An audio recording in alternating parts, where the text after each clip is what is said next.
Community. You know what? That's what it's all about. It's all about community. And in the times that we are in right now, political times that we're in right now, the regular times that we're in right now, you need to be in community. You need to be in community. And that's what we're going to talk about on this morning, the power of community. The power of community. And that's what we're going to share. We're going to give the text talk to take away. Now, this is what I need you all to do. Kind of falling off the wagon. I need you to put the revelation that you get in the chat area so other people can get it. And I need you to share this immediately, right now. How about that? How about don't wait, don't wait. Go ahead and share it right now as we get our audience together. And this morning, it's all about community. Community. What is it about community? The power of community. What does all of that mean as well? So let's greet some folk and then we're going to get right into the word this morning. The first one up this morning, Ramona, you were the first one on. How about that? Good morning. How are you on this morning? We're reaching out. Don't think you're not going to be on the hook for that whole volunteer piece that you said you were going to do for the church. We ain't forgot. We're going to talk about it today, actually, in staff meeting. Good morning, Z. How are you? Good morning, Lydia. How are you? Diane, how are you? Laura, how are you? Brenda, how are you? How is everything? Gloria, how are you? Carolyn, that's Brenda's sister. Now, look, I always shout out Brenda and Carolyn and their daughter, Linda. Brenda's daughter, not Carolyn's daughter, but nevertheless, you know what I'm trying to say. And it's all about a family. And we are the Morning Manna fam. So I need more of you all to say, hey, fam, come on. I'm talking about your blood fam, not just the Morning Manna fam, and say, join me in the Morning Manna. Good morning, Pamela. How are you? Deacon Joe, how are you? Verena, how are you? Vicky, how are you? Gerald, how are you? I know that your wife is going to be on in a minute. Lenore, how are you? Elder Mobley, how are you? Jacqueline, and how are you? Vaughn, how are you? There it is. Lenore, how are you? Denise, how are you doing on this morning? It's a good morning. Denise, you hooked into that whole volunteer thing that we're putting together as well. Good morning, Pastor Richard. Good morning, Pastor Richard. You know what, y'all? Let me shout it out now. Let me just put this out. Later on this year, not right now, because we got a lot of things going on right now. We're going to have a container that we're going to try to send to Africa, to our church in Africa. And there's some things that we want to put in it, and we want to make sure that you have an opportunity to create community even across the ocean. How about that? Even across the ocean. How about that? Good morning, Elder Mobley. How are you? Deacon Elder Dyer, how are you? There is Linda. There she is. Good morning, Velma. How are you? Brother Pope, how are you? Ella, how are you? Um, Elder Jam, we're lifting up Levi, of course. There is Cynthia in the house. Valerie is in the house, of course. Brother Nesbitt in the house. Cece in the house. Tamara is in the house. God bless you. I'm so thankful you following through.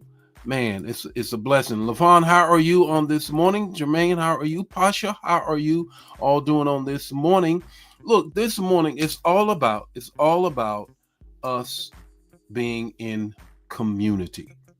Being in community. Story, and I'll come back and I'll give you the text to talk and the takeaway. You can be turning to Ecclesiastes 4:9-10 right now, though, the NIV translation.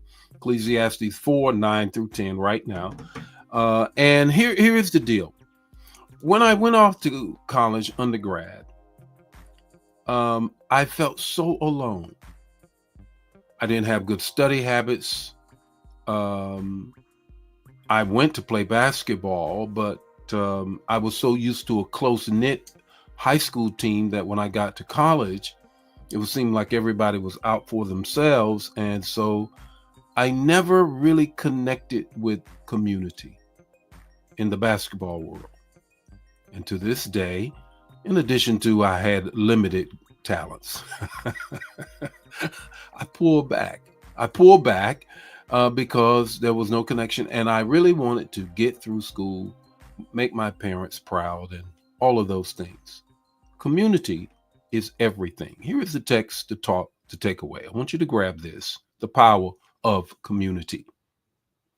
Ecclesiastes 4, 9 through 10, the NIV translation says this: two are better than one because they have a good return for their labor. If either of them falls down, one can help the other up. Here it is. And this is where I was in undergrad. But pity anyone who falls and has no one to help them up. Community. Community. Community, here we go. I want you to grab this. Does this. It cultivates commitment, covering, and courage. Community cultivates. We have a community right here. Commitment, covering, and courage. From the earliest days of creation, God made community a big deal. Because he looked over there and saw Adam and said, it's not good for man to be alone. Genesis 2:18. It's not good for man to be alone. They need to be in community. I'm looking out at all of the creation. Adam was like, they're all in community, but I'm not. So here we go. We are designed for divine dependence and dynamic discipleship. I want you to get this. We are designed for divine dependence and dynamic discipleship within a faith-filled Holy Spirit fellowship and community. How do we do that? Three things. Here we go.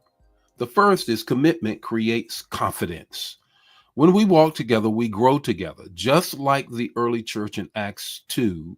When believers devoted themselves to one another, they experienced supernatural strength and sustained success. Easy for me to say with this lips in my mouth here.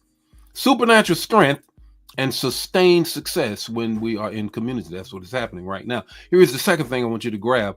Covering counters crises. Covering counters crises. The enemy loves to isolate, to eliminate. But when we stand in solidarity, we withstand spiritual storms. Like Moses with Aaron and Hur in Exodus 17:12. Our strength is sustained when shoulders are shared. Yeah, it's sustained when our shoulders are shared. Now, I want you to get this third thing here. I want you to get it. Connection catalyzes courage. Connection catalyzes courage. Iron sharpens iron as one man sharpens another, as one friend sharpens another, as one person sharpens another. In Proverbs 27:17, we need those who will speak life to sharpen our faith and stand firm with us. I want you to grab this now. So what's your takeaway? This was the text to talk, the takeaway. What's your takeaway? Here's your takeaway. Who's in your corner? And if you don't know, then sign up and register for life groups at New Life. Who's in your corner? And if you don't know, and if you don't have the right people and enough of them, then register to be in a life group and watch the power of community. The power of community. Because guess what?